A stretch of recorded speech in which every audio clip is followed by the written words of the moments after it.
I move to take up additional reference of business. The Secretary General is directed to read the additional reference of business. Additional reference of business, verified complaints for impeachment. Impeachment complaint against Vice President Sara Z. Duterte filed by at least one-third of all the members of the House of Representatives on February 5, 2025. Impeachment complaint filed against Vice President Sara Z. Duterte filed by Teresita Kinos Delles, Padre Flaviano, SBD Gary Alejano et al., and endorsed by Representative Percival B. Sendanya of the Akbayan Party List on December 2, 2024. Impeachment complaint filed against Vice President Sara Z. Duterte, filed by Theodoro Casino, Lisa Masa, Ner Karez et al., and endorsed by Representatives Franz de Castro of the Teacher Party List, Representative Arlene Brosas of the Gabriela Party List, and Representative Raul Daniel Emmanuel of the Kabataan Party List on December 4, 2024. Impeachment complaint filed against Vice President Sara Z. Duterte, filed by Reverend Father Antonio Labiao Jr., Reverend Father Rico P. Ponce, Reverend Father Dionisio B. Ramos et al., and endorsed by Representative Gabriel H. Bordado Jr. of the 3rd District of Camarines Sur, and Representative Lex Anthony Chris Colada of the Ambis-Agri Party List on December 19, 2024. Majority Leader. Mr. Speaker, today, as provided for in our additional reference of business, a verified impeachment complaint against Vice President Sara Zimmerman Duterte has been filed by at least one-third of all the members of the House of Representatives on February 5, 2025. Mr. Speaker, for the record, may we inquire from the Secretary General the total membership of the House as of today, February 5, 2025. The Secretary General will please respond. Mr. Speaker, as of the present, the total number of members of the House of Representatives is 306. The Majority Leader is recognized. Mr. Speaker, may we inquire from the Secretary General how many members of the House verified and swore before him the impeachment complaint? Secretary General, please respond to the query of the Majority Leader. Yes, Mr. Speaker. Pursuant to Section 14, Rule 4 of the Rules of Procedures, in impeachment proceedings, the total number of House members who verified and swore before me this impeachment complaint is 215 House members.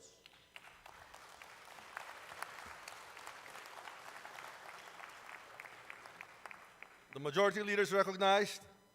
Mr. Speaker, may we know what is one-third of the total number of the members of the House? The Secretary General will please respond. Mr. Speaker, one-third of the total number of members of the House is 102. The Secretary General has responded to the query of the Majority Leader. The Majority Leader is recognized. Mr. Speaker, for the record, in consonance with the Constitution on Article 11 on accountability of public officers, particularly Section 3, Paragraph 4, and pursuant to Section 14, Rule 4 of the Rules of Procedure, in impeachment proceedings, which provides as follows. Section 14, endorsement of the complaint resolution to the Senate. A verified complaint resolution of impeachment filed by at least one-third of all the members of the House shall constitute the articles of impeachment. And in this case, the verified complaint resolution shall be endorsed to the Senate in the same manner as an approved bill of the House. Considering that the Secretary General has certified that at least 215 members of the House of Representatives have verified and swore before him the said impeachment complaint against Vice President Sara Duterte, and consistent with our rules, I move that the Secretary General be directed immediately to endorse the same to the Senate. There is a motion to direct the Secretary General to immediately endorse to the Senate the impeachment complaint, having been filed by more than one-third of the membership of the House, or a total of 215 members. Is there any objection? The chair hears none. The motion is approved. The Secretary General is so directed. The session is suspended.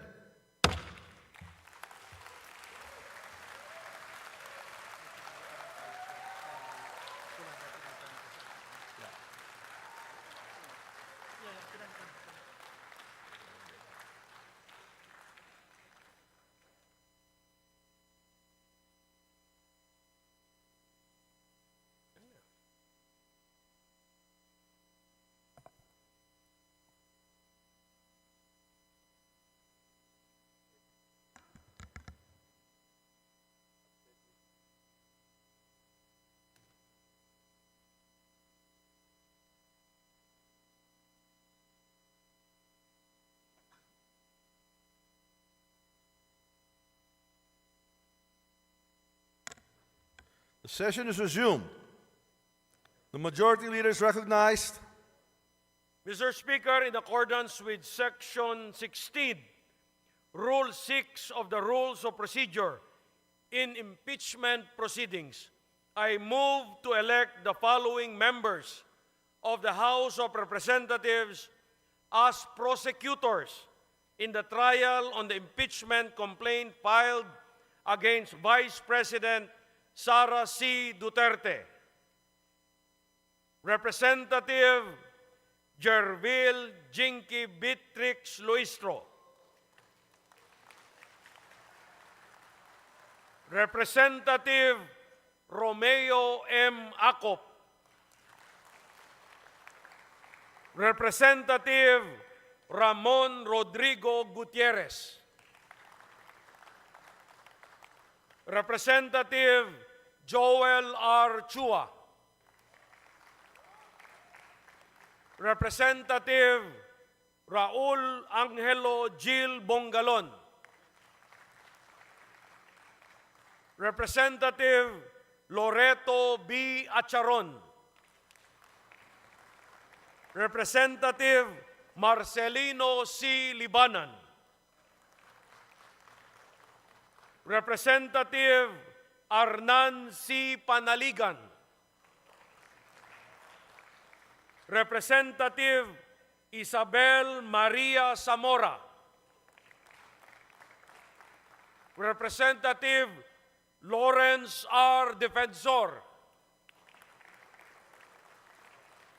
And Representative Jonathan Keith T. Flores. I so move, Mr. Speaker. There is a motion to elect the aforementioned members as prosecutors in the trial of the impeachment complaint against Vice President Sara Z. Duterte. Is there any objection? The chair hears none. The motion is approved.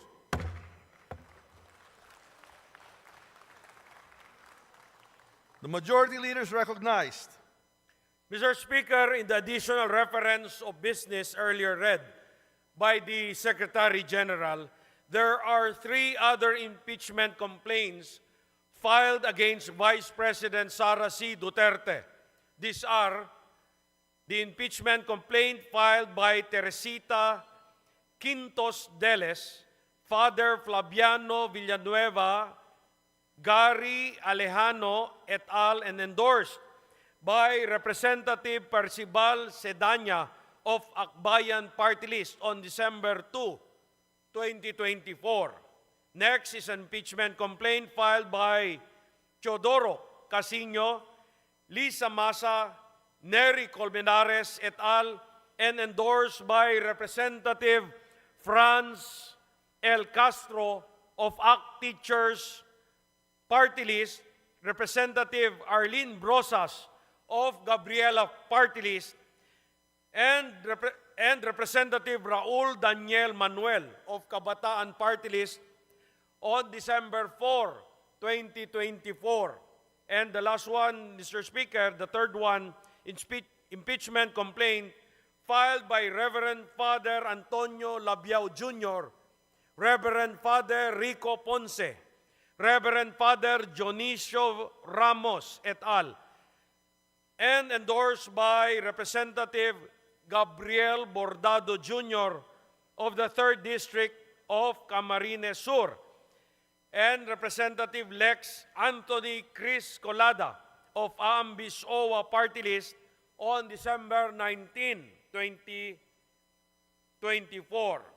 Pursuant to our rules of procedure in the impeachment proceedings, considering that the plenary has already transmitted to the Senate the impeachment complaint filed by 215 members on February 5, 2025, that is today, I move that the 3 other impeachment complaints filed on December 2, 2024, December 4, 2024, and December 19, 2024, be transmitted to the archives. I so move, Mr. Speaker. There is a motion to transmit to the archives the aforementioned 3 impeachment complaints filed last December 2, 4, and 19, 2024. Is there any objection? The chair hears none. The motion is approved. These impeachment complaints are transmitted to the archives. Mr. Speaker, I move to suspend session for a few minutes.